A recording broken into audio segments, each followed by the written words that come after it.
The sun was already high by mid-morning, casting a shimmer over the fresh-cut blades of grass. The mower vibrated steadily beneath his calloused hands as he pushed it along the edge of the lawn, sweat beading along his brow and dripping down the back of his neck. He was focused, methodical, each pass of the mower clean and deliberate. He liked the quiet rhythm of the work. It gave his mind space to drift without falling apart.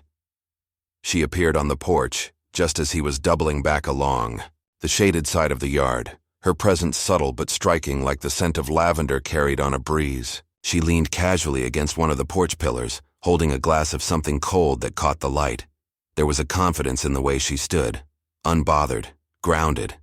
Her sundress fluttered lightly with the wind, and a pair of reading glasses dangled from a cord around her neck.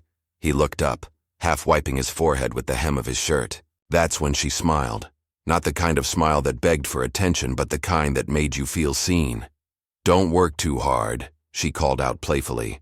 "I might start getting attached." He froze for a beat, caught off guard. Not by the words, but the ease with which she delivered them. Like it was the most natural thing in the world to flirt with a man mowing your lawn. He chuckled, shaking his head as he turned off the mower. "Dangerous territory," he said, grinning. "Next thing you know, I'll start mowing patterns into the grass just to impress you." She laughed, the kind of laugh that curled around your chest and warmed something you didn't know needed. Thawing. His name was Jack, 42, divorced for almost 3 years. He picked up odd jobs around town, handyman work, lawn care, a little carpentry when someone had a fence falling apart or a shed that needed love. The house belonged to a woman named Evelyn. Eve, she'd told him with a twinkle in her eye that first day, like she was sharing a nickname only special people got to use. Eve was probably in her late 50s, though he wouldn't have guessed it by the way she moved or the sparkle in her gaze. A former art teacher, retired now but still creating. He'd seen sketches and watercolors laid out on her sunroom table, half-finished canvases with bright blooms and soft hills. She wore elegance like some women wore perfume, effortlessly, naturally. When she brought him a glass of lemonade that day, it wasn't just polite. It felt intentional. She handed it to him with fingers that brushed his just enough to notice. He followed her back to the porch, the wood cool underfoot, and they sat side by side in the shade, the mower forgotten for a while. "You always this quiet?" she asked. "Only when I'm working. And when you're not?" He sipped the lemonade. It was tart, not too sweet. Still pretty quiet, less rumbling, more thinking. She looked at him then, not in a way that examined, but in a way that listened. He wondered if she looked at her students that way back in the day. Gentle, encouraging, curious. "Well," she said softly, "sometimes it's the quiet ones who say the most." He didn't know how to respond to that, so he let silence fill the space between them. It wasn't uncomfortable, it just was. Later, when he stood to finish the job, she reached out, brushing some grass clippings from his sleeve. A small gesture. Kind. Unspoken. He thought of her laughter as he rolled the mower back to his truck. The way her eyes crinkled, at the corners when she smiled. The lines on her hands that told stories of living, not just aging. There was a softness to her that didn't come from fragility, but from depth. As he pulled away from the curb, he glanced at the porch once more. She was still there, watching with a half smile. He had come to mow a lawn. He didn't realize he'd want to return. The next week, Jack showed up right on time, and she was already waiting. It became a routine. Every Thursday morning, his truck would rumble into her gravel drive, and Eve would appear with something fresh-baked or cold to drink, as if he were more guest than worker. The job took less than an hour, but he always stayed longer. At first it was the lemonade. Then it was the way she asked questions. Not just the polite kind, but the kind that made you feel like your answer really mattered. "Got any kids?" she asked once, passing him a plate of warm oatmeal cookies. He shook his head. "No, just a goddaughter I used to see more often. After the divorce, well, some connections fade." She nodded like she understood completely. "Divorce is its own kind of grief," she said, "but at least you're honest about it." Jack found himself opening up more than he expected, about the failure of the marriage, the years he spent working construction, and how he'd grown tired of the noise, the mess. He talked about how he picked up tools again, this time for himself, small projects that brought order, purpose. Eve listened without pity, only interest. She spoke of her husband, David, gone 2 years now. He was quiet like you, she said one afternoon, but he could fix anything, even when I didn't think I was broken. There was a moment of silence then, not heavy, but reverent. Jack didn't press. He didn't need to. It was enough that she had shared it. The little things started adding up, gestures, glances, moments. Jack noticed the swing on her front porch creaked badly, so he brought tools one day and tightened the bolts without asking. She noticed he drank his coffee black, so the next time he came, she had a thermos ready just the way he liked it. One morning, she invited him to stay for lunch. They ate in the backyard under the sycamore, surrounded by the garden she kept blooming with care. He complimented her tomatoes. She made a joke about his shirt smelling like gasoline. "What music do you like?" she asked suddenly. He blinked. "Depends. You mean old stuff or today's noise?" She laughed. "Old, obviously." "Johnny Cash," he said. "A little Otis Redding. Sinatra, when I'm feeling classy." Her face lit up. "My God, you like Sinatra? I thought I was the last person alive who still plays vinyl." That's when she mentioned the old radio in her sunroom. "It's been busted for years," she admitted. "David could never figure it out and I gave up." Jack asked if he could take a look. After some fiddling, tightening wires and replacing a fuse, he had it humming again. The next week, when he showed up, the radio was playing faintly through the open windows. She called him inside. "Dance with me," she said, barefoot on the porch, hand extended. He hesitated. He hadn't danced in years, but her smile disarmed him. He took her hand, and they swayed together to the smooth croon of "Fly Me to the Moon." The air smelled like garden soil and lemon verbena. Her hand fit gently against his shoulder. She didn't say anything, and he didn't need her to. It was quiet, intimate, easy. The neighbors had noticed, of course. Small towns never stayed quiet. Mrs. Halpern, 2 doors down, waved knowingly whenever he arrived. A retired postman made a joke at the general store. "You mowing grass or planting roots?" Jack chuckled, but Eve didn't. One afternoon, as they sat on the porch swing, now silent and smooth thanks to his repair, he noticed a flicker in her eyes. Not fear exactly. Maybe guilt. "You okay?" he asked. She didn't answer immediately. She watched the sun bleed through the trees, hands folded in her lap. "People think," she said quietly. "Because I laugh again, I've forgotten. I haven't." Jack turned toward her, careful with his words. "You're not supposed to forget," he said. "You're just allowed to keep living." Her eyes shimmered then, just slightly. She nodded once, and the silence returned. But this time, it was hers. He stayed a little longer that day. Didn't say much, just sat beside her, letting her know he was there. The sky turned suddenly dark one late afternoon, the kind of storm that doesn't announce itself politely, but crashes in all at once. Urgent winds, rolling thunder, a threat in the air. Jack was halfway through a repair job across town when he noticed the clouds piling like bruises over the ridge. Without thinking, he packed up early and headed toward Eve's house. By the time he arrived, the first drops had started. She was already out back, struggling to throw a tarp over her raised flower beds, her hair pinned up in a loose bun and her dress whipping in the wind. "You're gonna get soaked," he called out as he jogged toward her. She looked up, startled. "Jack, what are you—" "Saving your petunias," he said, flashing a grin. He grabbed the corner of the tarp and helped secure it down with rocks and garden stakes. The rain started falling harder, drenching them both before they could dash inside. Once in the kitchen, they stood dripping, breathless.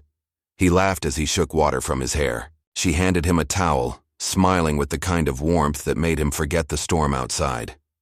Then the lights flickered and died. The kitchen went quiet, save for the steady drumming of rain on the windows. "I'll grab some candles," she said, already moving. The glow of candlelight softened everything. Her features looked more delicate in the flickering gold, and her eyes, normally so composed, seemed just a little unguarded. They settled in the living room, wrapped in old quilts. The radio was silent, and the world felt smaller, more intimate. "It's funny," she said after a while. "When David was alive, storms like this were cozy. Now they just feel louder." Jack glanced at her, waiting. She continued, quieter this time. "The nights are the hardest. It's not just the silence. It's the absence of being known." He felt that deeply, like a mirror to his own private ache.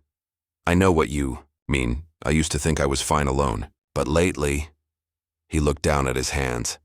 "Lately, I'm not so sure." She looked at him then, her expression unreadable. "You loved her?" He nodded. "Once, a long time ago. We fell apart slow, like wallpaper peeling off. No one noticed until it was too late." Eve shifted closer, the edges of their blankets touching. The storm raged on, wind howling against the windows, but inside it was just the two of them, and the quiet courage of being vulnerable. His voice dropped to a whisper. "I'm afraid of loving again, of getting it wrong, of not being enough." She didn't answer right away. She reached for his hand, fingers tentative at first, then steady. Their eyes met, the silence between them taut with something new. He leaned in slightly, just enough to feel the pull. She didn't move away. Not at first. Then at the last breath of a moment, she turned her face away. "I can't," she whispered, eyes glistening. "I can't betray what I had. Not yet." Jack didn't flinch. He didn't apologize either. "You're not betraying anything," he said gently. "Loving again doesn't mean forgetting. It just means your heart is still alive."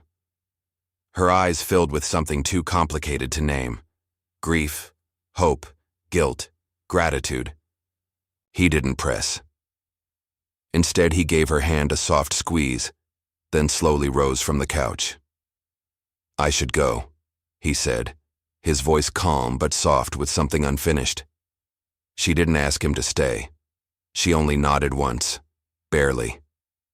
As he opened the door, the rain had calmed to a steady patter. He stepped out, pulling the collar of his jacket up against the chill. Behind him, Eve stood in the warm glow of the candlelight, watching from the doorway. She didn't call after him, but her eyes lingered long after the door closed. The following Thursday came and went, and Jack didn't show up. Eve stood by the kitchen window for longer than she'd admit, watching the driveway as the morning sun rolled into afternoon. The grass had begun to grow a little wild, small dandelions, popping up in defiance, but she didn't care about the lawn, not really. She told herself he was probably busy. Or maybe the storm had stirred something in him too. By Friday, she caught herself walking out to the porch and sitting in the swing he'd fixed, the silence now creaking louder than ever. The house felt too quiet again, too still. She opened a book but didn't read, brewed tea but didn't drink.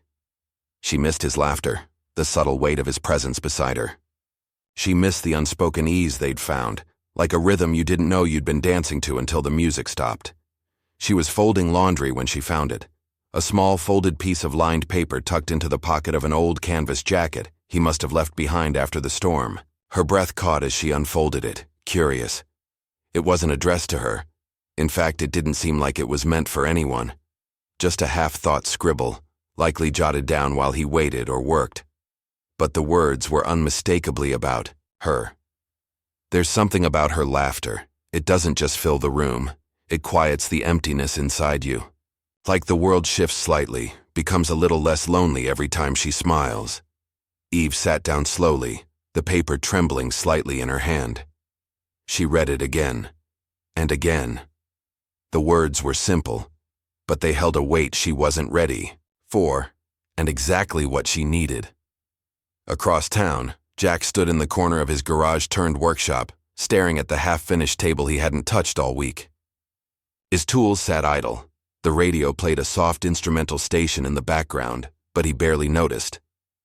"I thought you were done running," his old friend Mark said, leaning against the workbench sipping coffee. "I'm not running," Jack muttered, rubbing his jaw. "I just don't want to push her." Mark raised an eyebrow. "Giving space is one thing, hiding is another." Jack sighed. She pulled back. "I get it. She's still grieving." Mark nodded. "Yeah, but sometimes we confuse grieving with closing the door. Healing happens in brave hearts, not closed ones.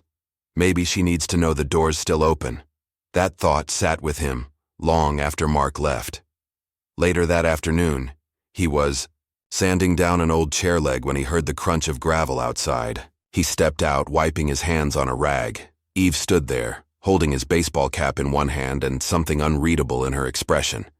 "You forgot this," she said simply, lifting the cap. He gave her a crooked smile. "That cap's been missing for 2 weeks. You could have mailed it." "I could have," she agreed. "But then I wouldn't have seen the look on your face." He chuckled, taking the cap. "Did you miss your lawn or the guy who mows it?" She tilted her head, thoughtful. "Both," she said. That single word, both, held more than any long explanation could. There was a long pause between them, filled with gentle wind and unspoken truths. "I found your note," she added quietly, almost a whisper. "In my jacket." Jack stiffened, uncertain. "I wasn't trying to—" "I know," she said, stepping a little closer. That's what made it beautiful. Their eyes met then, and for the first time, the silence wasn't lonely. It was full of acknowledgement, of gratitude, of something slowly blooming back to life. He didn't reach for her, not yet, but she stayed. And that was enough. For now. Jack pulled into the gravel driveway with a strange flutter in his chest, something between nerves and hope. The grass had grown high again, waving gently in the late morning breeze, but it was the sight in the garden that stopped him mid-step. Eve was kneeling in the soil near the porch, her wide-brimmed straw hat tipped low to shield her face from the sun. But it wasn't her hat or her floral gloves that caught his attention. It was the row of small green stalks behind her. Young, reaching, eager to grow. Sunflowers. He stepped closer, brow raised, boots crunching over the path. "I didn't think you liked tall flowers," he said softly.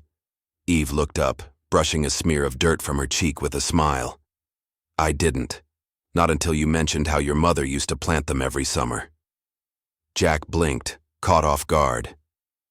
"You remembered that?" She stood slowly, nodding. "I remember everything you say, Jack, especially the quiet things." He swallowed hard, his heart suddenly louder than the crickets and birds around them. The air shimmered with sun and sentiment, heavy with something too honest to ignore. "Why, now?" he asked, nodding toward the garden bed. She looked at the flowers, then at him, her gaze steady. "Because you brighten this place, like they do." For a moment he couldn't speak. He looked at her, truly looked, and saw the lines around her eyes carved not just by age or grief, but by laughter, resilience, and something new. Hope. She took a small step forward. "Jack, I was afraid that letting you in meant letting him go, that I'd be erasing the life I had. But I see now, I'm not erasing anything. I'm building something new." He moved closer, slowly, like he was afraid the moment might vanish if he rushed. "Eve," he said, his voice rough with emotion, "you didn't just show me kindness. You reminded me I'm still someone worth knowing. I came here to mow a lawn, but I stayed for the woman who handed me lemonade and made me feel like a man again." Her eyes shimmered. "You didn't just fix the radio," she whispered. "You helped me hear again. You brought music back into a house that had forgotten it." He took her hand, gently, reverently, his thumb brushing across her knuckles. "Can I kiss you?" he asked quietly, his voice like the hush between heartbeats. She smiled, tearful and radiant. "Please."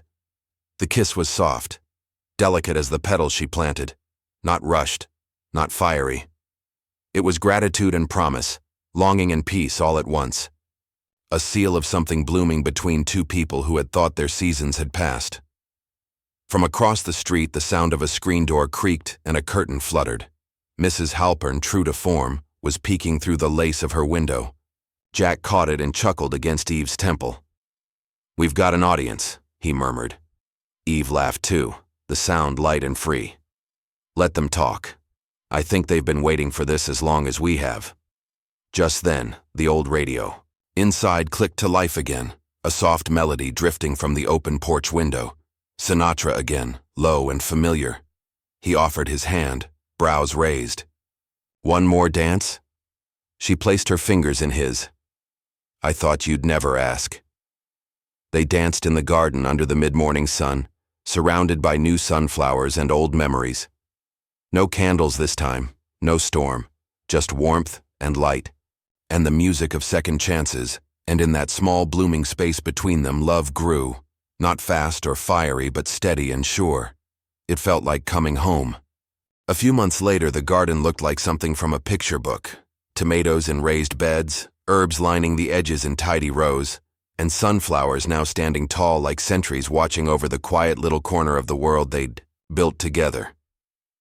Jack knelt beside a tomato vine, wiping sweat from his brow with the edge of his shirt, trying to remember if it was basil or mint. He wasn't supposed to plant too close. "Not like that," Eve called from the porch, amusement in her voice. "You're crowding them. Tomatoes need room to breathe, like people." He looked up, grinning. "I swear you've told me 5 different ways to plant these already. And I'll tell you 5 more until you get it right," she teased, stepping down the porch steps, with a pair of gardening shears. "You're lucky you're cute when you're confused." He chuckled and stood, brushing dirt from his knees. "That's the 2nd time this week you've called me cute. At this rate, I'm expecting pie." She laughed, leaning in to kiss him lightly. "You're getting a whole pie and a homegrown salad. Consider yourself loved." He still mowed her lawn every Thursday, more out of ritual than necessity. She often teased him that he mowed diagonally just to get invited back sooner. He never denied it. One Friday evening, they hosted a small dinner on the back porch. Just a handful of neighbors, some wine, her famous roast chicken, and enough laughter to rattle the windows. Mrs. Halpern brought deviled eggs and sat back smugly, clearly pleased with her matchmaking gossip having come true. Everyone noticed how different Eve looked, lighter, more open, a warmth in her that hadn't been there the year before. And Jack looked like a man who'd found his reason to stay. His hands no longer fidgeted, and his laughter came from deep in his chest. As the sun dipped low and fireflies blinked into existence, the two of them sat on the porch swing Jack had once repaired on a whim. Now, it creaked gently beneath them, as their fingers wove together like vines. Eve leaned her head against his shoulder. "I told you," she said, eyes on the horizon. "I get attached to hard workers." Jack smiled, squeezing her hand. "Then I'll keep working." The night settled around them soft and gold, wrapping the porch in shadows and quiet. They didn't need to speak. The breeze carried the scent of earth and lavender, the garden sleeping peacefully at their feet. Inside the house, the radio played faintly, an old jazz tune with a lazy rhythm, their kind of music. Jack looked out over the lawn, the one he'd once treated like any other job. He remembered the first time he'd shown up, unsure, a little bruised from his past. Back then, the place had felt foreign, just another task to check off. Now it felt like soil he'd tilled with care, week after week. It had grown into something living, something mutual. He looked at Eve, the woman who offered him lemonade and laughter when he least expected it, and smiled. Sometimes love doesn't rush in. It mows slowly, it plants gently, and it grows, quietly, stubbornly, in the softest places of the heart. And in that shared silence, beneath the stars and the hum of summer, love stayed.